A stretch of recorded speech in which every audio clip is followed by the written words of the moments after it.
s'hydrater. C'est important, il fait chaud. Je stresse. C'est la première fois que j'ai quelqu'un à côté de moi. Je suis gêné. Tu veux que je hurle, c'est ça?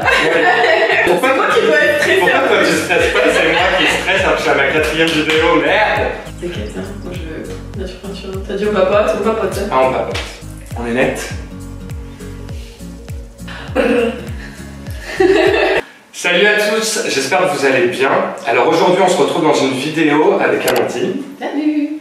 Donc Amandine, on s'est rencontrés à Toulouse, j'ai une amie en commun. À force de discuter, voilà, d'échanger, j'en ai appris un petit peu plus sur toi, sur quelque chose que tu as au quotidien.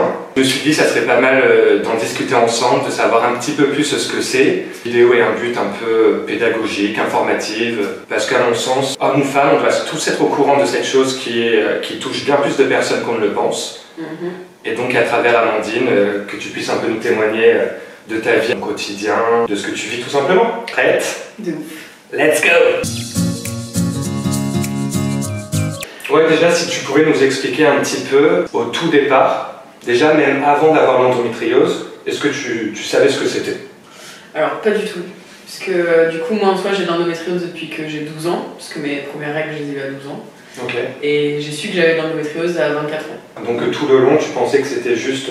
En gros, je pensais que sur Terre, il y avait les femmes qui avaient de la chance, qui avaient pas mal pendant leurs règles, ça dure 3 jours, ça arrive comme ça vient, et voilà. Et les autres. Donc les autres comme moi, qui, nous, on subit vraiment énormément, on a très mal, et c'est un enfer, et ça dure une semaine. Du coup, pour moi, voilà, je faisais partie des femmes qui avaient pas de chance, quoi. Voilà, pour ceux qui ne le savent pas, les règles, bon, ben, forcément c'est douloureux, mais le fait d'avoir l'endométriose, c'est un autre stade encore de douleur. En fait, normalement, t'es pas censé avoir mal déjà quand t'as tes règles. D'accord. Ah bon? T'es censé, enfin, tu sens des choses un peu différentes dans ton corps, donc ça peut être une petite douleur, comme je sais pas, un petit mal de tête, quelque chose comme ça. Ouais. Mais à partir du moment où c'est une douleur qui est récurrente et qui t'empêche de faire des choses, c'est pas normal. Parce que ça a été normalisé dans la société, en mode t'es une femme, donc tu souffres, c'est comme ça. D'accord. Et est-ce que jusqu'à l'âge de tes 24 ans, c'est ça? Ouais. Du coup, tu n'en avais pas spécialement entendu parler autour de toi? Est-ce que tu connaissais des femmes qui étaient atteintes de l'endométriose? En fait, pas du tout. Vers 22-23 ans, j'ai connu une amie qui avait ça et qui m'en parlait, mais elle, c'était un stade d'endométriose qui était très violent, où elle vomissait, elle tombait dans les pommes quand elle avait ses règles. Donc D'accord. elle avait été suivie, elle prenait une pilule en continu du coup pour pas avoir ses règles. Waouh, ouais. Donc c'était quand même assez violent. Et moi, en fait, c'est en arrivant à Toulouse que j'ai rencontré plusieurs personnes qui m'ont vu avoir mes règles. Donc une stagiaire au boulot, la copine, enfin la fréquentation d'un de mes colocs à l'époque. Ouais. Et les deux m'avaient parlé de cette maladie-là parce qu'elle m'avait vu avoir mes règles en fait. Elle avait vu ma tête, mes réactions quand j'ai mes règles. Et du coup, elle m'a dit, mais est-ce que tu connais cette maladie? C'est peut-être ça, essaie de te renseigner. Et donc c'est comme ça que je me suis dit, bon, à un moment donné, il faut arrêter de faire l'autruche. Ouais.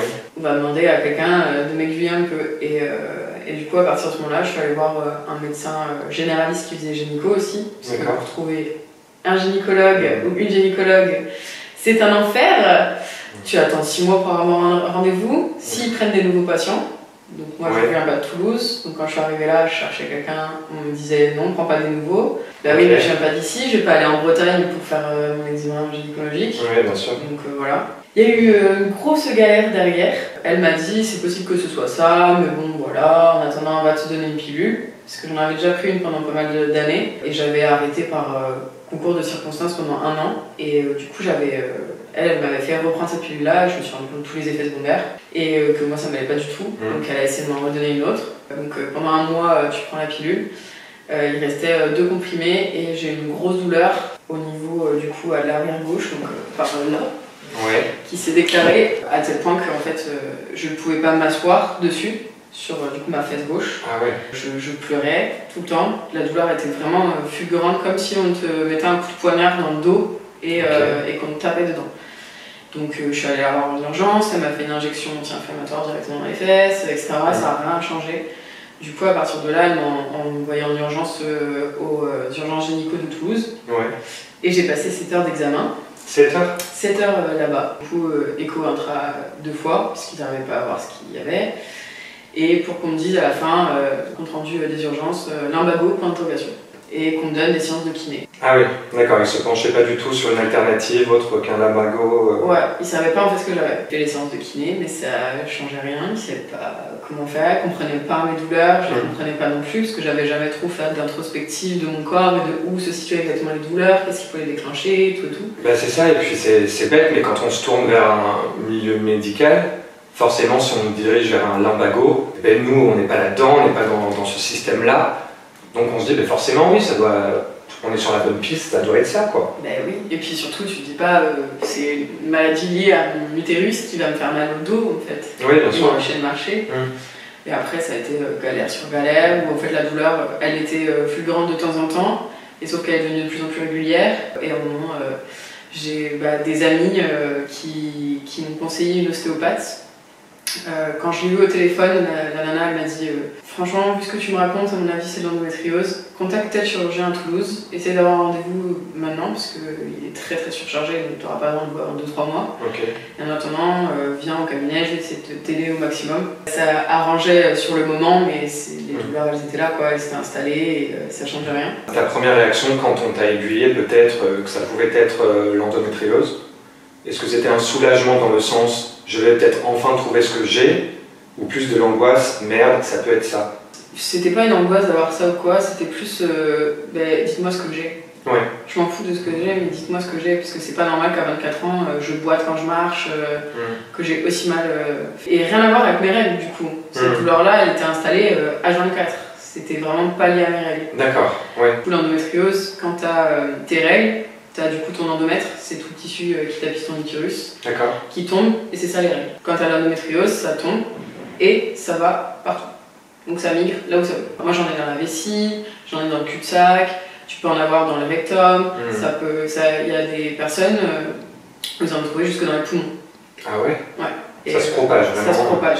En fait ça migre partout et c'est hyper compliqué parce que du coup, chaque endométriose est différente. Donc il y en a où ça va toucher le foie, donc elles vont vomir instantanément quand elles ont leurs règles. Il y en a comme moi où ça touche plutôt les intestins. Donc moi ça va être diarrhée non-stop quand j'ai mes règles. Vraiment colique et des trucs bien horribles.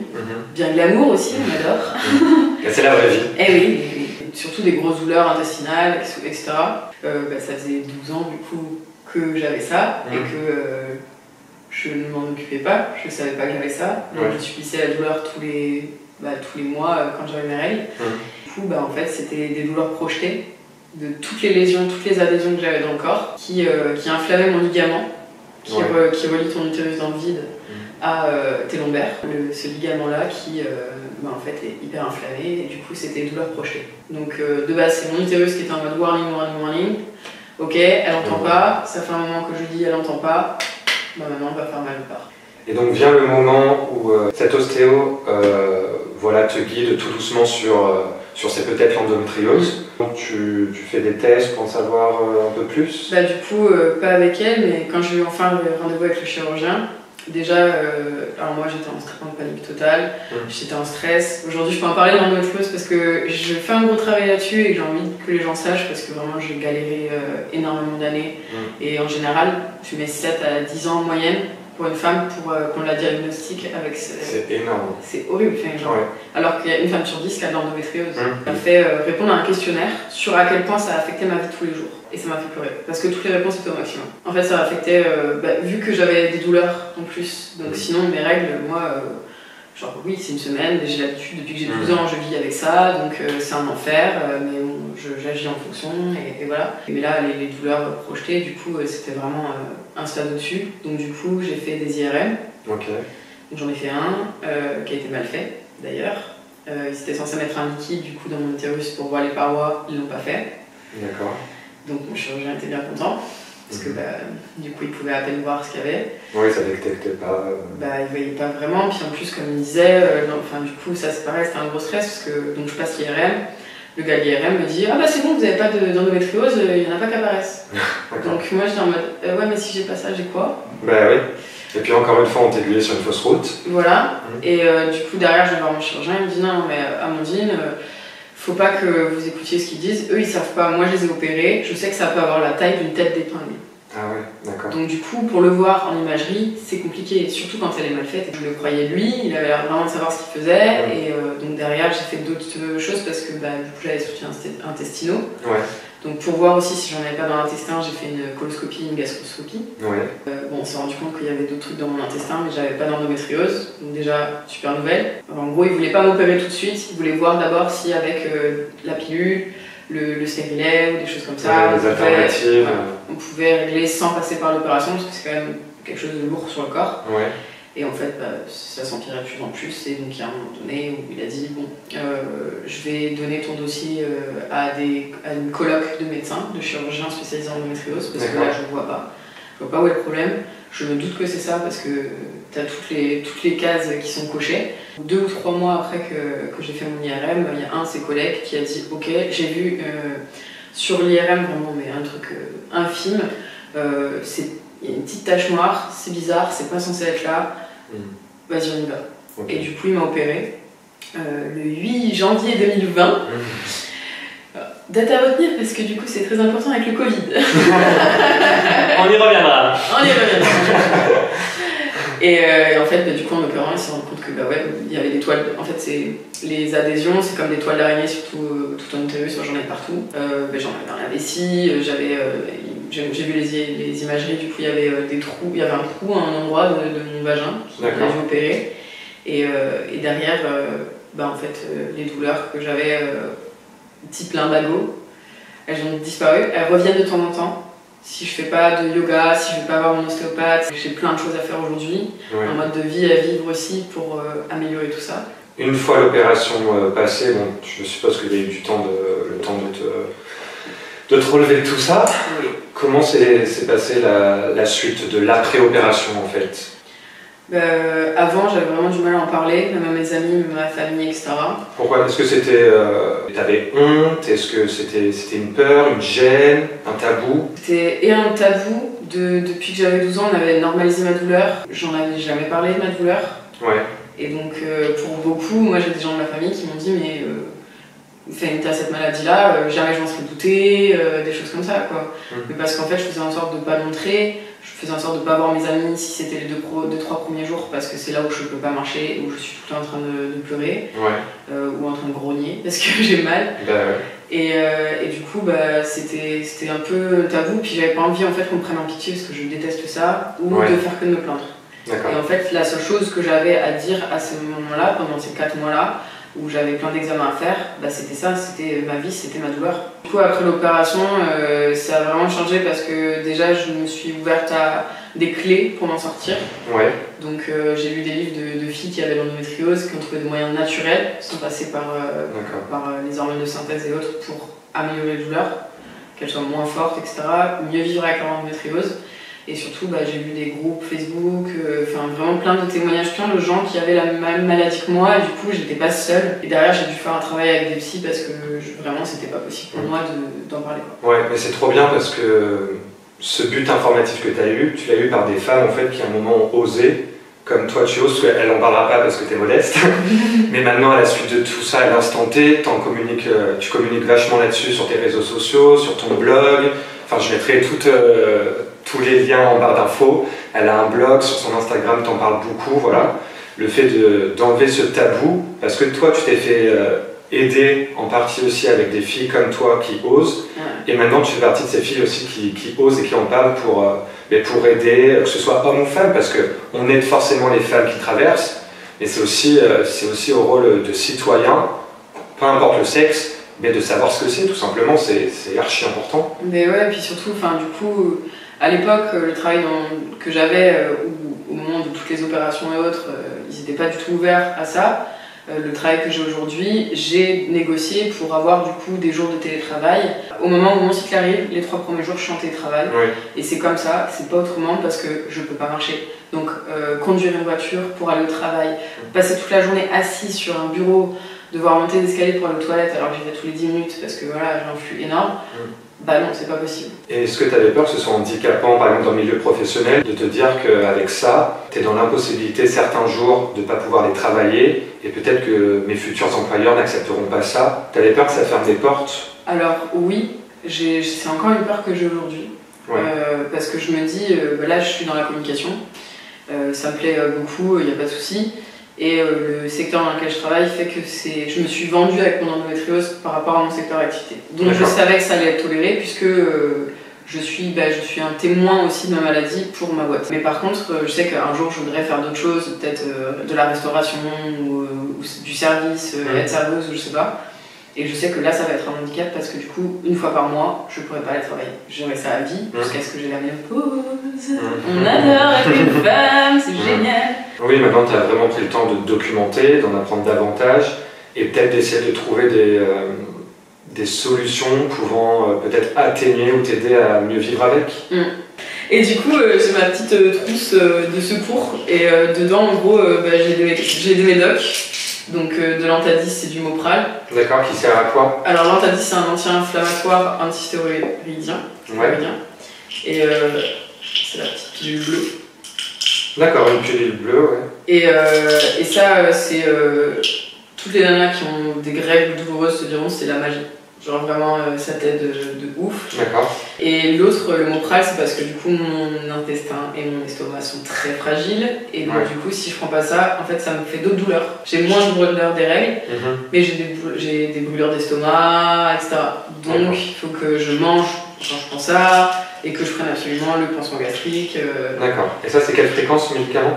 Toutes les 5 heures, je dirais. Ouais, toutes les 5 heures. Que tu prends. Je déteste prendre les médocs, donc je le prends vraiment quand je dois faire les choses en fait. D'accord. Je vais pas forcément le prendre récurremment quand j'ai mes règles, parce que j'ai pas envie non plus d'habituer mon corps à ces médocs-là et qu'il fasse plus effet. Parce qu'il y avait des moments où ça faisait plus effet en fait. D'accord. Et avant l'opération, où j'avais beau prendre ça, prendre du tramadol, prendre de la maline, etc., genre j'avais quand même mal. Donc j'ai pas envie d'arriver à ce stade où j'ai habitué mon corps. Oui, qui devient puissant. Ouais. Et sinon j'ai un petit boîtier. On dirait un petit boîtier d'AirPod. Avec des électrodes. Et en fait, ça, il y a plusieurs marques qui existent. Et en fait, ça, tu le mets sur tes ovaires, tu règles l'intensité des décharges. C'est un système de TENS. Les TENS, tu peux en faire à l'hôpital. C'est une technique d'électrostimulation nerveuse. Ok. Et en gros, du coup, les électrodes envoient des décharges à tes nerfs. Et au lieu que le nerf transmette l'information de la douleur au cerveau, il le bloque là où il est. T'as quand même mal, hein. Mais t'as moins mal. Plus, voilà, il faut que je suive un régime particulier, donc anti-inflammatoire. En fait, il faut enlever tous les aliments que tu manges habituellement et les réintroduire au fur et à mesure.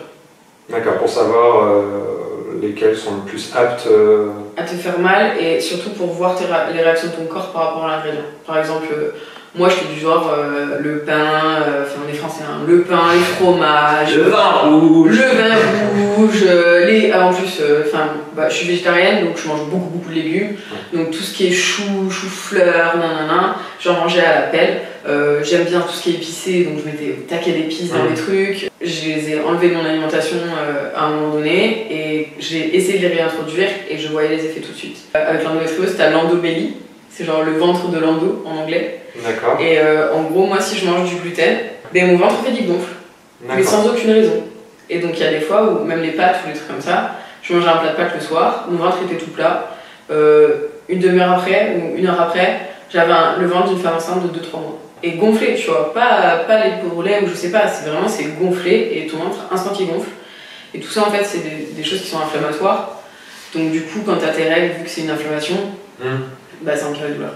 Donc il a vraiment fallu que tu réapprennes en fait, même à manger finalement pour l'adapter au mieux à ton corps. Et comme quoi, finalement, la nourriture, les aliments, les nutriments ont un vrai impact sur notre corps, sur les douleurs et sur tout ce qui s'ensuit, quoi. Ah mais clairement. Après, je me flagelle pas non plus. Je suis pas intolérante au gluten par exemple. Donc de temps en temps, je me fais plaisir. Je mange une pizza avec mes copains. J'en mange pas autant que je pouvais en manger avant. On va dire que tu t'écoutes plus, que tu ne t'interdis les choses. Ouais. D'accord, t'arrives quand même à te faire plaisir et... tu vois, hier je suis sortie, j'ai bu de l'alcool. Normalement je suis pas censée boire de l'alcool, mais à un moment donné j'ai 25 ans. Enfin, j'ai 26 ans. Le Covid... Si tu veux, je peux dire que t'as 25 ans, moi je sais, j'en ai 22. Après, on n'est pas obligé de boire de l'alcool pour s'amuser, ça c'est bien clair. Sûr. Mais c'est vrai que moi j'aime le goût de l'alcool aussi, donc... ça te fait plaisir de boire un verre en mangeant. Un petit spritz, un petit truc comme ça. Et du coup, en fait, juste me laisse vivre au maximum. Au début c'est compliqué, parce que tu dois vraiment tout réapprendre à faire. Ben, c'est ça, il faut changer tout ce qu'on nous a appris. Le fait de le dessert, tu manges du pain avec du fromage, le matin tu bois ton lait, tout ça. Enfin, moi je sais que quand j'étais petit, il n'y avait pas, en tout cas soit j'étais pas au courant ou c'était pas démocratisé, mais il n'y avait pas tout ce truc de lait végétal maintenant qu'on peut avoir, le sans gluten. Honnêtement, enfant j'en ai jamais entendu parler. Ça s'est démocratisé vraiment petit à petit, quoi. Et on a de la chance d'être dans la génération où on grandit avec ça et maintenant on va pouvoir vraiment l'ouvrir aux futures générations, quoi. Mais est-ce qu'avec les hommes, le fait qu'elle ait l'endométriose, ça t'a mis au départ, ou encore maintenant, je sais pas, des freins, voilà, à avoir des rapports, à dire à un moment à un mec si t'en as l'envie parce que rien ne te pousse à le faire, j'ai l'endométriose, est-ce que ça t'a fait poser des questions? En fait, au début, du coup, quand j'ai eu tout ce parcours-là, j'étais en couple. Ouais. C'était très compliqué aussi pour mon copain de voir toute la souffrance que j'avais. Et après ça, du coup, après tout ce parcours-là, la vie a fait que je suis redevenue célibataire. La vie. La vie. Et en fait, maintenant, vu que j'apprends à en parler et j'en parle parce que j'en ai marre, moi, que les gens se taisent là-dessus, ou qu'il y a encore des gens aujourd'hui qui sont en mode non, mais c'est dans la tête. Et ça, c'est ce que je te disais l'autre fois. J'ai entendu, je sais plus si c'était sur YouTube ou Instagram, des mecs qui expliquaient que voilà, leur meuf avait leurs règles et que pour eux c'était juste de la simulation, quoi, que c'était pas aussi pire qu'elle pouvait le prétendre. Et ces gars-là, t'as qu'une envie de leur dire, demain, j'aimerais qu'on trouve le truc pour pouvoir vraiment aux hommes leur faire ressentir ce que c'est. Et encore, quand on leur fait ressentir, c'est le temps sur le moment, quoi. Mais au long terme, durant des années, durant toute une vie, c'est pas la même. Hein. Je pense qu'il y a encore un manque de considération, même avec des gens de notre âge, quoi. Ouais. C'est ça qui est dingue, en fait. Et il n'y a plus d'excuses, c'est pas tabou. Et voilà, il faut comprendre les femmes qui vivent ça et les accompagner le plus possible, quoi. Ben ouais. Genre, il y a pas longtemps, j'ai appris, par exemple, petite anecdote. J'ai appris que Marilyn Monroe, elle avait l'endométriose. Ah ouais? Elle l'a su parce qu'en fait, elle avait des grosses douleurs du coup, ouais. Et ils lui ont opéré l'appendice en pensant qu'elle avait une appendicite. Et en fait, après l'opération, ils se sont rendus compte qu'en fait, non, c'était l'endométriose. Comme toi avec le lumbago, quoi. Voilà. Donc, comme quoi, ça remonte depuis très longtemps. Et on n'a jamais, Marilyn Monroe, on en a entendu plein de choses sur elle, on n'a jamais entendu parler qu'elle avait l'endométriose. Ah bah non, ils ont mis en avant les hommes de sa vie, l'alcool, les médicaments, mais pas le fait qu'elle ait l'endo, quoi. Pourquoi on n'en parle pas autant, quoi? Je sais qu'aujourd'hui, il y a des gens qui estiment que c'est la maladie à la mode, parce qu'il y a de plus en plus de gens qui en parlent, comme moi, comme des stars à la télé. En fait, c'est juste un ras-le-bol, ça fait des années qu'on souffre toutes avec la même galère, et on n'est pas genre 100 personnes sur Terre. Une femme sur 10, c'est un truc énorme. Ouais, c'est énorme. Rien que moi, là, ma coloc, enfin, elle est en train de voir mon chirurgien, parce qu'elle avait des problèmes de type infection urinaire, etc. Et elle a plusieurs kystes sur les ovaires. D'accord. Et en fait, ils se sont rendus compte que elle sont dans l'endométriose. Donc, tu vois, genre, c'est de plus en plus proche, mais il y a des logiques aussi à ça. C'est qu'il y a de plus en plus de perturbateurs endocriniens, on mange de plus en plus d'ondes, de pesticides, de merde, du coup, on en ingère plein. Du coup, ça m'étonne même pas qu'il y ait de plus en plus de femmes qui aient ça, mais c'est surtout, avant, comme il n'y avait pas les réseaux sociaux, il n'y avait pas tous ces moyens d'évoquer ce genre de maladie, en fait, justement, on n'en parlait pas. C'était normalisé, c'était une femme, tu souffres, tu vas maladie. Si on ne veut pas se questionner, vraiment se pencher sur ce que c'est, les gens tout de suite endométriose, règles, oui, bon, mais c'est des règles un peu plus fortes, basta. Ouais, faut arrêter de mettre de la poudre bleue là sur les lingettes, sur les serviettes cliniques à la télé, mettez du sang. Enfin, on a du sang, c'est comme ça, genre. Du coup, ça dégoûte les hommes, alors que c'est naturel. Voilà. Désolée, mais c'est naturel. Ah, mais c'est naturel. Toutes les femmes ont ça. Voilà. Donc, voilà. Ta maman elle a ça, ta soeur elle a ça, ta grand-mère elle a ça. Tu vois, ça devrait être dès le plus jeune âge, que moi, autre anecdote, je travaillais dans le passé avec des enfants, et pour les cours d'éducation sexuelle, les filles et les garçons étaient séparés. Donc c'est-à-dire que les filles, donc quand je dis les filles, c'est jeunes ados, donc 12 ans, on leur expliquait pas comment mettre un préservatif, ce qu'était un préservatif, et les garçons, on leur expliquait pas ce qu'étaient les règles. Donc en fait, il y avait un tabou qui continuait d'être alimenté, alors que c'était dans une structure éducative, mais il y avait toujours ce segment et cette frustration et qui m'a affligé, que j'ai poussé mon coup de gueule. Dans la tête de l'éducation, les garçons n'ont pas le droit d'en savoir davantage sur le corps des femmes et inversement. Même il y a ce malaise chez certains hommes, genre Hier par exemple, j'étais avec des amis et moi je le balance normal, hein. Je dis oh bah moi de toute façon j'ai pas mes règles, elles arrivent pas, donc voilà. Et j'ai vu la tête dans les yeux d'un ami de mon coloc, genre vraiment en mode ah bah là c'est règles comme ça.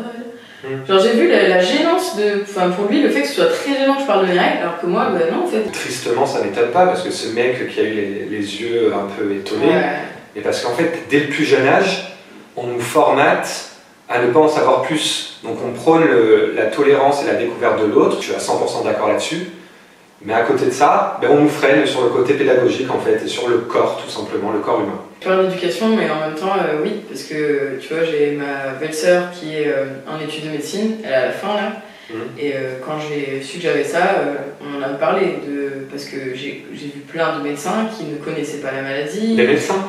La médecin gynécologue que j'ai vue, elle me croyait pas en fait quand je lui ai dit que j'avais l'endométriose, elle a dit oui, bon, on va te donner une pilule, ça ira mieux quoi. Alors que c'est des professionnels de santé. Hein. Oui, et en fait elle m'a expliqué que sur le programme de médecine du coup, qui est quand même un programme sur 7 ans, donc c'est un truc lourd, tu t'en manges beaucoup, mais sur le programme de gynécologie, on te parle surtout de la pilule. Alors que oui, c'est un avancé, mais ça fait aussi beaucoup de mal la pilule. Mais ça, on n'en parle pas des effets secondaires aux femmes en général. Oui, et puis bon, ce serait une autre vidéo, mais on n'a pas imposé la pilule à qui que ce soit.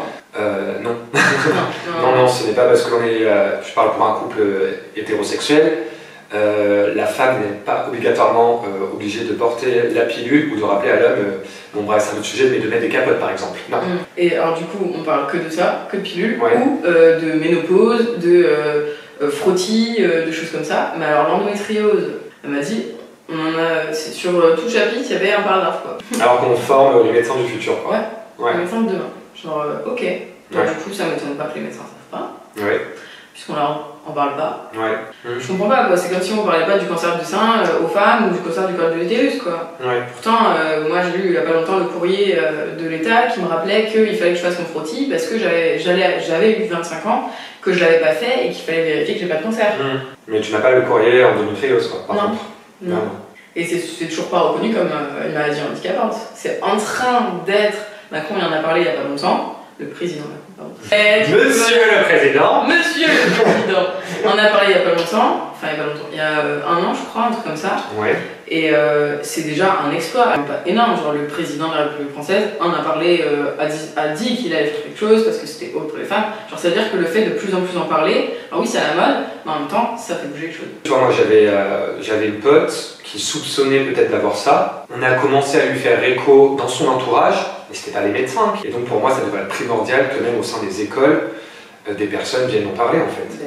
Parce que si on touche dès le plus jeune âge et qu'on les sensibilise, ça peut que créer une ouverture et des meilleurs adultes pour demain quoi. Si on m'avait, puisque j'en ai vu des gynécos dans ma vie avant mes 24 ans, si même ces femmes-là m'avaient parlé de cette possibilité-là, m'avaient demandé si j'avais mal pendant mes règles, etc., à quelle fréquence, à quelle douleur, tout, je ne serais pas arrivée là quoi. J'aurais peut-être pas été opérée puisque j'aurais pas empiré mes douleurs, j'aurais fait en sorte de trouver des alternatives, tout ça.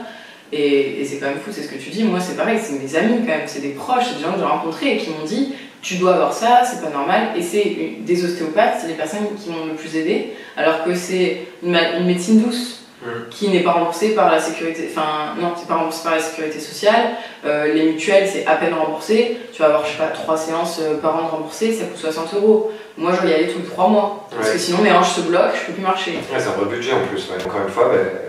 Cette maladie n'est pas reconnue à sa juste valeur quoi. Je pense que c'est les gens aussi qui veulent pas s'ouvrir au fait que c'est handicapant en fait, c'est un véritable handicap. Et encore j'ai de la chance d'être en France, parce que moi l'opération c'était remboursé par la sécu, etc. Moi j'ai vu des reportages de nanas qui avaient ça, qui étaient aux States.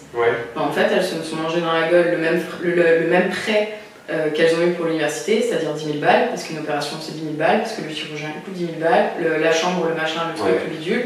L'anesthésie tu la payes aussi, et du coup des nanas qui ont dû retourner chez leurs parents, quitter leur boulot, vivre en ermite, en rebut de la société un peu, tu vois, parce que tu peux pas travailler, t'as une dette énorme, et si t'as un stade avancé, parce que moi j'ai de la chance, j'ai un petit stade, il est très douloureux, mais j'ai un petit stade. Parce qu'il y a différents stades? Selon la taille de ton endométriose. D'accord.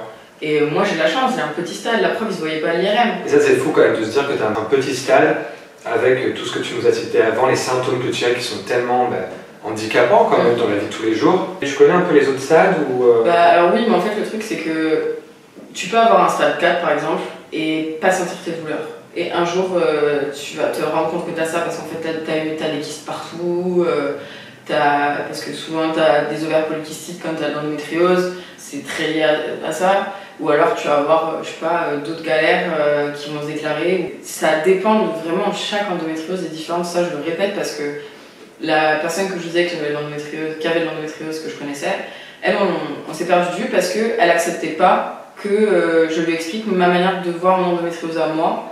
Et elle m'a même sorti le coup du tu n'apprends pas à un handicapé à servir de son fauteuil roulant. D'accord. Parce que son endométriose était d'une manière, elle estimait que je n'avais pas à lui apprendre comment. Alors que non, parce que la sienne la faisait vomir, moi ça m'empêchait de marcher. Il y a un fossé diamétralement entre les deux, et ça c'est un truc qu'il faut vraiment, même que les endogirls fassent entre elles, c'est que faut de la bienveillance dans tous les cas. Faut pas se dire moi j'ai ça, donc tu as ça. Moi ça marche, donc ça marche pour toi. Non, il y a des nanas, la pilule ça marche très bien, et tant mieux. Et franchement vous avez de la chance, parce que j'aimerais dire, mais moi c'est pas le cas. Il y en a d'autres, c'est d'autres solutions, et du coup il faut juste vraiment être bienveillant au taquet, parce que je pense que vraiment c'est différent de chacun, on ressent tous les choses différemment. Moi c'est ça qui m'a fait le plus de peine, c'est que les personnes de mon entourage pendant l'endométriose, j'en avais que 2, et je crois que c'était celle qui était le moins tolérante avec ma maladie, quoi. Je me projette avec tout type de personnes qui regardent cette vidéo. Donc je me dis, il y a des personnes peut-être de notre âge et des beaucoup plus jeunes. J'ai une question qui va peut-être paraître bête, mais dès qu'on a une question, il faut la poser. Demain, une gamine ou un gamin se pose la question, l'endométriose, est-ce qu'on peut en mourir? Qu'est-ce que tu réponds, même en ayant le stade de l'endométriose le plus haut? Est-ce que... Non, c'est pas, ça ne peut pas être mortel? Non. Non, ça te fait pas mourir, mais non, ça te tue pas en fait, ça te fait juste souffrir beaucoup. Après, tu peux avoir des complications, mais en gros, c'est pas ton endométriose qui peut t'emmener à l'hôpital, t'empêcher de marcher et tout, c'est toutes les complications à côté. Si t'as l'endométriose, qu'elle est placée dans ton foie du coup il est faible, du coup t'as des soucis, il faut que t'ailles régulièrement faire des dialyses ou je sais pas, tu vois. Ben là c'est plutôt ton foie du coup qui pose problème que ton endométriose qui cause ça directement. Enfin c'est pas ton endométriose qui va te tuer, tu vois. D'accord, oui c'est toutes les répercussions que ça peut avoir. Ouais. D'accord, d'où le fait que c'est important d'avoir un vrai suivi médical parce que ça peut toucher différents endroits de votre corps, quoi. Ouais. Si t'as une douleur à un endroit qui est là régulièrement, si c'est une douleur en one shot, ça va ici, oui, bon bah voilà, le corps des fois il fait des trucs, tu sais pas trop. Par contre, si tous les mois t'as mal à un endroit, tu t'en inquiètes, t'en parles à un professionnel de santé et eux ils vont t'aiguiller et tu feras des examens qu'il faut pour. Mais tu vois, moi par exemple, j'ai fait la gastroscopie, la coloscopie, comme je t'ai dit. J'ai de la chance, j'ai pas d'endométriose dedans, mais ils ont vu que j'avais des polypes, et des polypes qui sont cancéreuses. D'accord. Donc du coup, ils les ont enlevées, elles étaient petites, pas de quoi s'alarmer, tout va bien. Mais par contre, du coup, tous les 5 ans, il faut que je retourne faire une coloscopie pour voir s'il n'y en a pas des nouvelles qui sont apparues, et pour les enlever, c'est possible que du coup, j'ai régulièrement des polypes cancéreuses qui reviennent. Mais parce que tu as été assidu aussi sur ta santé, ça t'a permis de découvrir que tu pouvais, enfin t'avais ça. Et du coup, maintenant, en fait, juste j'ose. J'en parle directement, quand j'ai des partenaires, j'en parle directement. Ça impacte ma vie de tous les jours. Donc même mes amis sont au courant que, ben voilà, comme au travail, de temps en temps, je les préviens le matin même que je vais tenter le travail parce que j'ai pas le choix. Mes amis, des fois, on prévoit des plans et je suis censée sortir, on est censé faire un truc et au dernier moment, je leur dis c'est pas possible, mes règles sont arrivées, je suis en PLS. J'ai pas envie que la personne le prenne mal à penser que je lui mets un faux plan ou tu vois un lapin ou quoi. Si je lui dis pas la raison. Par contre, si je lui explique stricto sensu, c'est bon, par contre, j'ai de l'endométriose. Alors je leur dis pas au premier date, mais voilà, je vais leur dire cash, j'ai de l'endométriose, donc il y a un moment donné où moi quand mes règles sont là, on se voit pas. Ouais, d'accord. Et c'est ce moment où tu l'annonces, est-ce que c'est pour but d'informer, comme tu dis, pour pas qu'ils le prennent mal, mais tu te sens obligé de le faire malgré tout? C'est pas vraiment obligé, c'est plus, moi je me dis, genre, cette personne-là qui était peut-être pas au courant de ce que c'était comme maladie, maintenant elle est au courant. Et il y en a plein que j'ai éduqués, entre guillemets, sur la maladie. Et au final, tu te rends compte que les hommes sont aussi vachement ouverts sur le sujet parce que ils se demandent ce que c'est en fait, tout simplement. Et même ils comprennent pas qu'on en soit là aujourd'hui avec une maladie qui touche autant de femmes, qui fait autant souffrir et qu'on sache pas ce que c'est, qu'on sache pas d'où ça vient, qu'on sache pas le guérir, parce qu'il n'y a pas de solution pour le guérir. Ouais, c'est ça qui est important à retenir aussi. Il n'y a pas de solution, ça guérit pas. Voilà, en 2021, il n'y a toujours pas la solution, quoi. Enfin, il faut apprendre à vivre avec, apprendre, c'est horrible de dire ça, parce que il faut s'adapter à cette maladie, vivre avec, comme tu le fais, de trouver des petites alternatives, notamment avec ta trousse de survie. Les seules solutions en fait que m'ont donné les médecins, ils vont même il y en a certains qui parlent même pas d'alimentation anti-inflammatoire, des choses comme ça. Moi je les ai découverts grâce aux filles qui avaient ça et puis c'était la seule chose qui marchait. Les seules choses qu'ils vont essayer de faire, c'est du coup faire en sorte que tu n'aies pas tes règles, donc te donner un moyen de contraception en continu, et sinon c'est de te donner une ménopause artificielle. Une ménopause artificielle? Et ouais, donc tu prends des médocs en fait jusqu'à la fin pas de ta vie, puisque à un moment donné la vraie ménopause arrive. Et jusqu'à ce que la ménopause arrive, quoi. Ouais. Dans les courants de pensée, il y a beaucoup de femmes qui pensent qu'en étant enceinte, tu n'as plus l'endométriose. Parce qu'en fait, il y en a beaucoup qui parce que tu peux tomber enceinte en ayant l'endométriose, ça dépend si ça a touché directement tes ovaires ou pas. D'accord, parce que moi c'était une idée peut-être reçue que j'avais, parce que tu m'en as appris beaucoup sur l'endométriose, mais j'en avais entendu notamment par les émissions, par la télé, que le fait d'avoir l'endométriose, c'était un facteur... Enfin, tu disais un petit peu au revoir si tu avais l'envie d'avoir des enfants. Donc c'est pas radical. Alors c'est pas radical parce qu'en fait ça dépend si ton endométriose est dans tes ovaires. Vu que nous les femmes on a un certain nombre d'ovaires, on est né avec, on les aura toute notre life, tu casses un peu ou tu élimines certains de tes ovaires, bah malheureusement arrivé au moment où tu voudras procréer, bah t'en auras plus ou peut-être ils sont pas viables parce qu'il y aura eu des lésions dessus. Et donc du coup ça peut pour certaines femmes, et c'est horrible à vivre, mais il y a beaucoup de femmes qui peuvent du coup ne pas avoir d'enfants. Mais il y en a aussi beaucoup où c'est juste qu'elles ne savent pas qu'elles ont l'endométriose. Moi j'ai une de mes tantes qui a ça. Elle a fait des FIV parce qu'elle n'arrivait pas à avoir d'enfants. Et au final, elle a eu des kystes, ils l'ont opérée, ils se sont rendus compte qu'en fait elle avait de l'endométriose partout. Donc son utérus n'était pas du tout viable parce qu'il y avait des adhésions dans tous les sens et des lésions partout. Et à partir du moment où elle a été opérée, elle a eu 3 enfants naturellement. Ça peut malheureusement pour certaines personnes, mais c'est pas obligatoirement pour toutes. Non. Les nanas qui ont l'endométriose, si elles arrivent à avoir un enfant, elles en veulent d'autres, parce que c'est tellement le miracle de la vie qu'on t'a toujours dit que t'aurais pas ça, t'en aurais pas, donc souvent elles essaient d'en avoir plus. Bah ouais, forcément, quand on te dit tu n'auras jamais ça et que tu dis tu peux. Mais go, allez, viens. Allez les enfants. Allez. Du coup, pendant X temps, t'as un enfant, t'en as un deuxième, t'en as un troisième par exemple, et, mais en fait ça revient pas tout de suite, ça revient pas l'année d'après, mais ça revient. Comme moi, il y a peut-être dans 5 ans, je devrais me refaire opérer parce que j'aurai à nouveau des lésions qui m'empêcheront de marcher. Je sais pas. On contrôle pas, on sait pas ce que c'est un dos, donc on subit un peu au jour le jour. Ouais, finalement, c'est quand même avoir une épée de Damoclès au-dessus de la tête, quoi. Un peu. Tu vois, par exemple, tu te mets un rythme, tu fais. Enfin, je sais pas, moi j'adore le sport comme toi, tu vois. Tu te mets dans une routine, t'es à fond, tu fais ça tous les jours, ou 5 fois par jour, enfin 5 fois par semaine.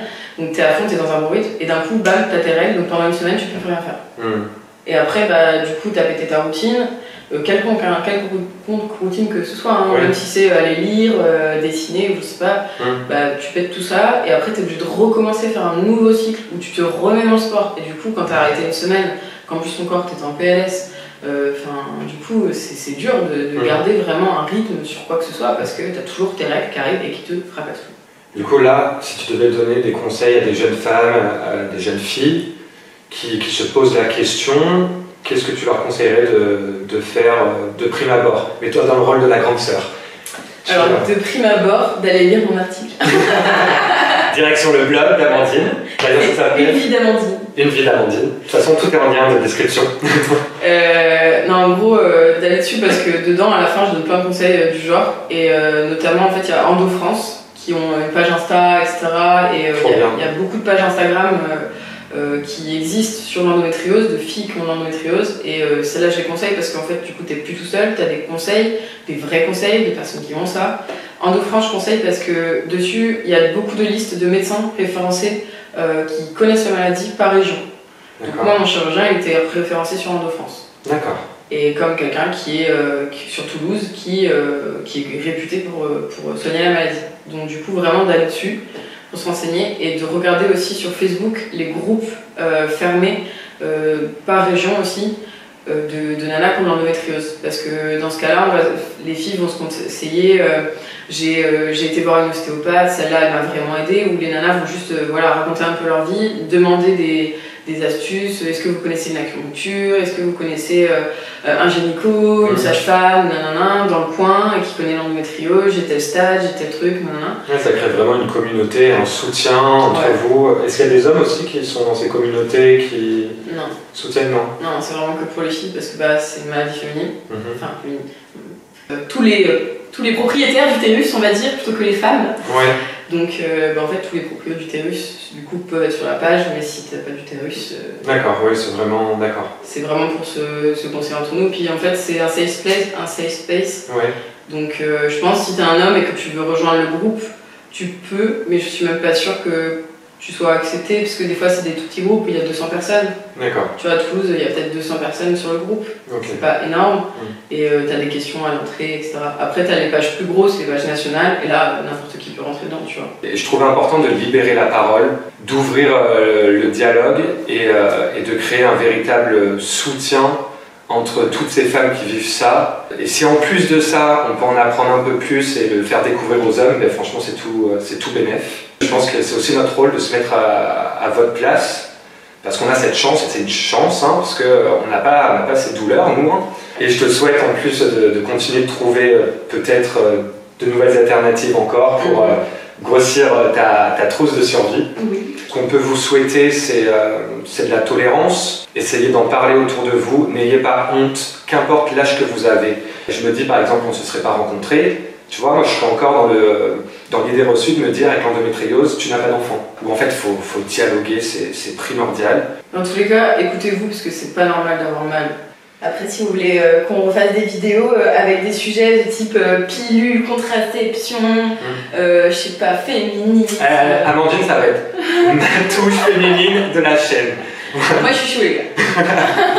Et ben, tu sais quoi, on pourrait même se faire un rendez-vous une fois par mois, par exemple, avec le retour d'Amandine. Et ben, si vous voulez ça, vous mettez des commentaires. Voilà, un petit pouce, un commentaire et n'oubliez pas de vous abonner. Prenez soin de vous, faites attention à vous. Osez poser des questions, il n'y a aucune question de code, honnêtement. Si un médecin ou un autre vous met sur une piste que vous ne sentez peut-être pas fiable, ben, n'hésitez pas à en voir d'autres. Hein. Regardez l'exemple d'Amandine qui est passée par un éventuel lumbago au départ et qui finalement, c'était pas le cas. Donc si vous avez une idée dans la tête que votre corps vous fait ressentir quelque chose, allez au bout de vos questionnements pour avoir la réponse et surtout la chose qui va enfin vous faire comprendre pourquoi vous avez ces douleurs-là, quelles qu'elles soient.